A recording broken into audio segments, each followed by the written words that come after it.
খেলাধুলায় দুই পক্ষের হাত মেলানো শুধু আনুষ্ঠানিকতা নয়, তীব্র প্রতিদ্বন্দ্বিতার মধ্যেও এটি পরস্পরের প্রতি সম্মান প্রদর্শনের প্রতীক। আর ক্রিকেটের টসের সময় দুই অধিনায়ক আর খেলার শেষে হাত মেলান দুই পক্ষের খেলোয়াড়রা। কিন্তু রোববার দুবাইয়ের ভারত পাকিস্তান ম্যাচে হাত মেলানো তো দূরের কথা, ড্রেসিং রুমে ফিরেই দরজা বন্ধ করে দেয় সূর্যকুমার যাদবের দল, যাতে তাদের সাথে দেখা করতে না পারেন পাকিস্তানের খেলোয়াড়রা। ভারতের এমন আচরণে হতাশ পাকিস্তান ক্রিকেট বোর্ড। আনুষ্ঠানিকভাবে আইসিসির ম্যাচ রেফারি অ্যান্ডি পাইক্রফটের কাছে অভিযোগ করেন তারা।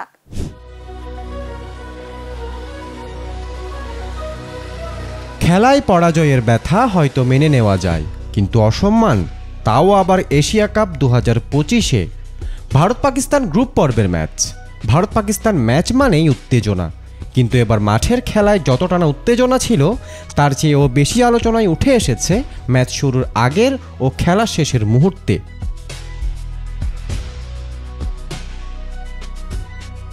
ম্যাচ শুরুর আগে সাধারণত দুই দলের খেলোয়াড়রা একে অপরের সঙ্গে হাত মেলান, এটা খেলাধুলার সৌহার্দ্যের প্রতীক।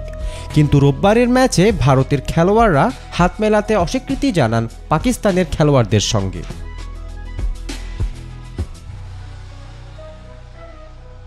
সালমান ফাখর আফ্রিদিদের সঙ্গে করমর্দন দূরে থাক, তাদের কেউ যেন দেখা করতে না পারেন, সেজন্য ড্রেসিং রুমে ফিরেই দরজা বন্ধ করে দেয় সূর্যকুমার যাদবের দল। এমনকি টসের সময় ম্যাচ রেফারি পাইক্রফট দুই অধিনায়ককে হাত না মেলানোর পরামর্শ দিয়েছিলেন, এমন অভিযোগও উঠেছে।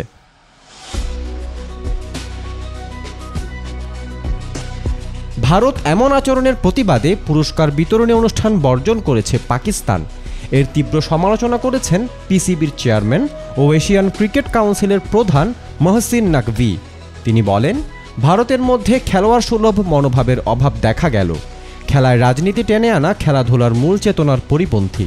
এর কারণে তাদের খেলোয়াড়েরা মাঠে অযথায় অপেক্ষা করে লজ্জায় পড়েছেন। এই ঘটনা সারা জীবনের জন্য দাগ হয়ে থাকবে।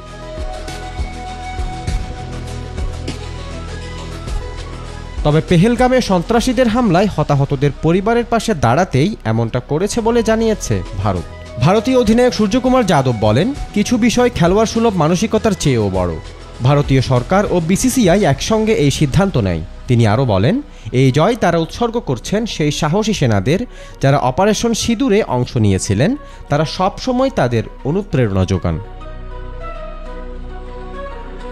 Desk report, B news 24।